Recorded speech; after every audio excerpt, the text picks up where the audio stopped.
तानाशाही शासक और काले इतिहास, अंधेरे का पर्दाफाश एपिसोड 1। नमस्ते दोस्तों, आज हम आपको इतिहास के कुछ सबसे अत्याचारी शासकों और उनके बुरे कामों के बारे में बताएंगे। ये कहानियां बहुत डरावनी हैं, लेकिन इन्हें जानना जरूरी है। तो चलिए शुरू करते हैं इस सफर पर, जहां हम इतिहास के पन्नों को पलटेंगे और अत्याचार के काले सच से रूबरू होंगे। मेडागास्कर की पागल रानी राणा वालोनाई।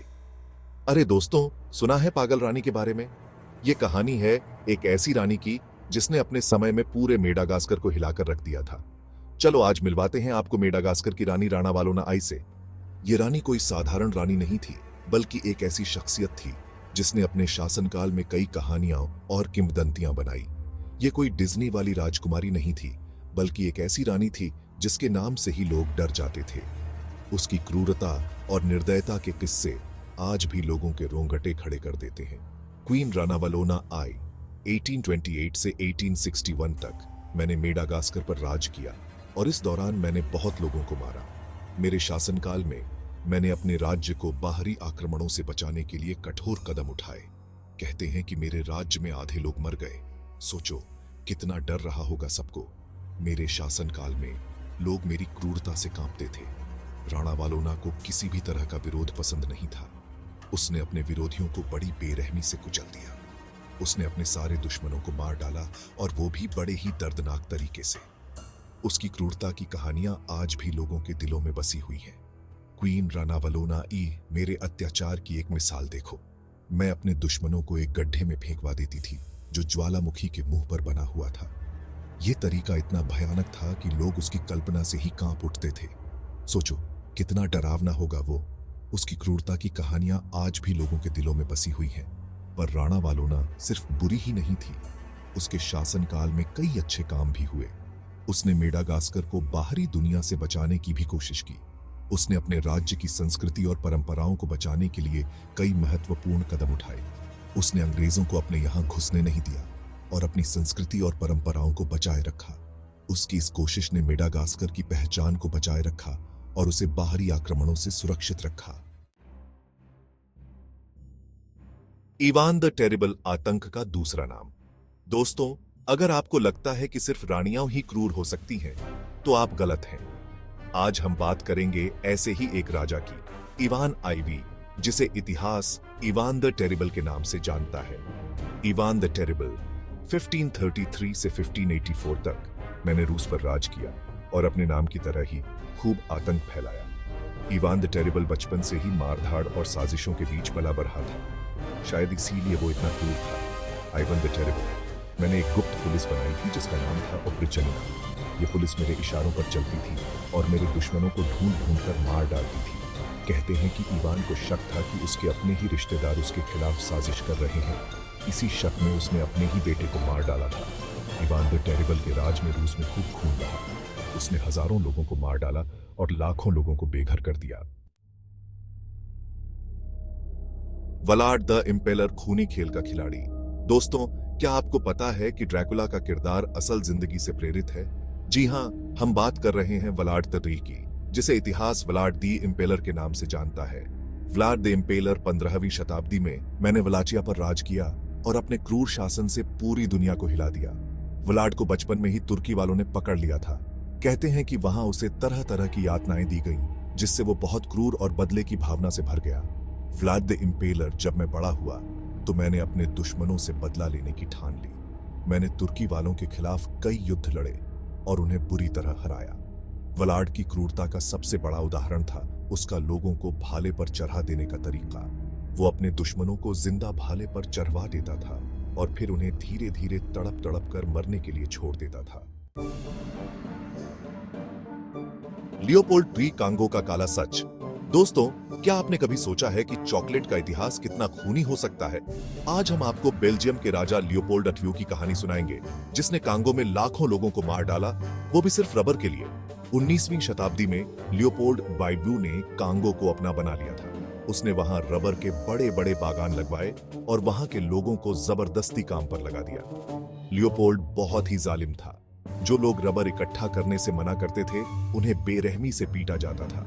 उनके हाथ काट दिए जाते थे और कई बार तो उन्हें मार ही डाला जाता था।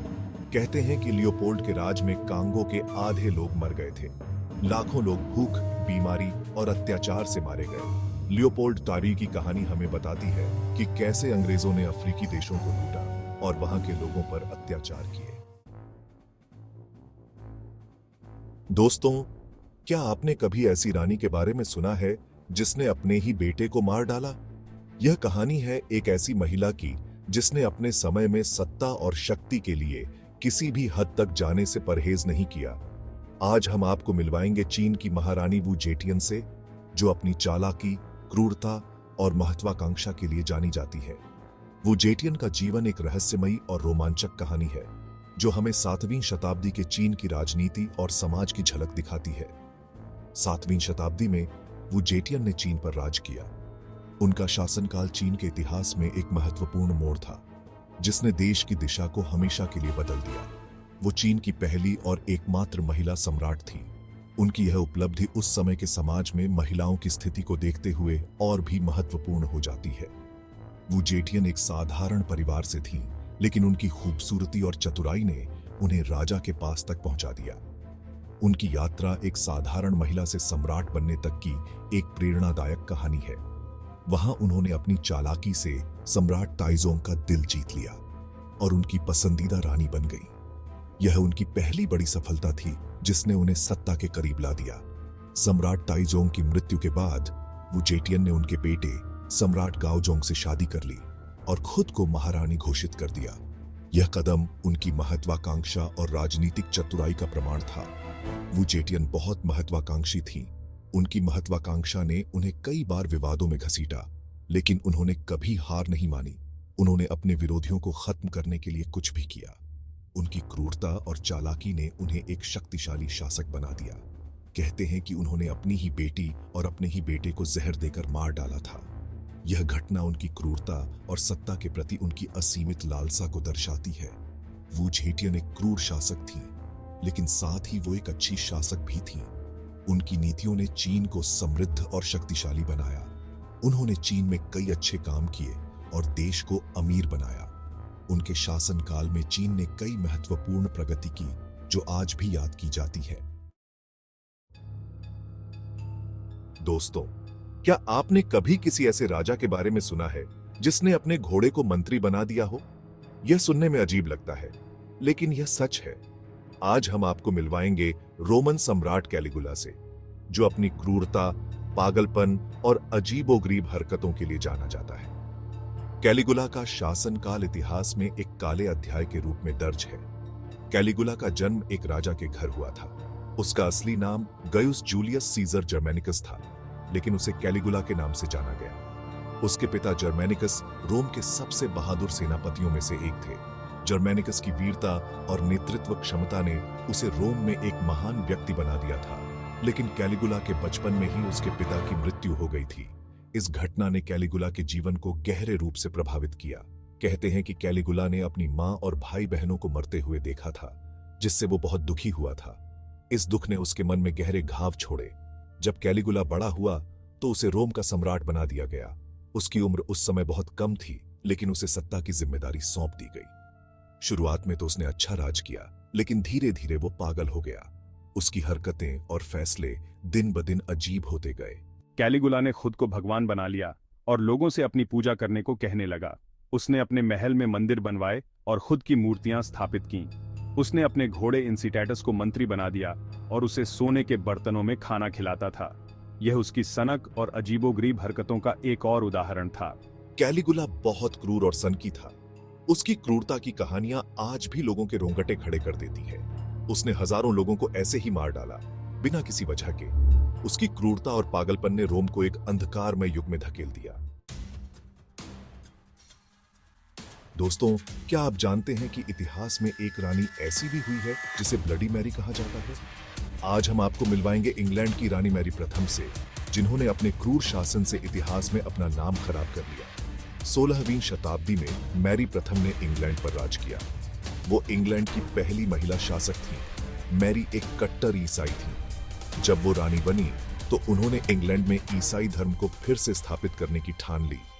उन्होंने दूसरे धर्म के लोगों पर क्रूर अत्याचार किए। सैकड़ों लोगों को जिंदा जला दिया गया और हजारों को देश से निकाल दिया गया।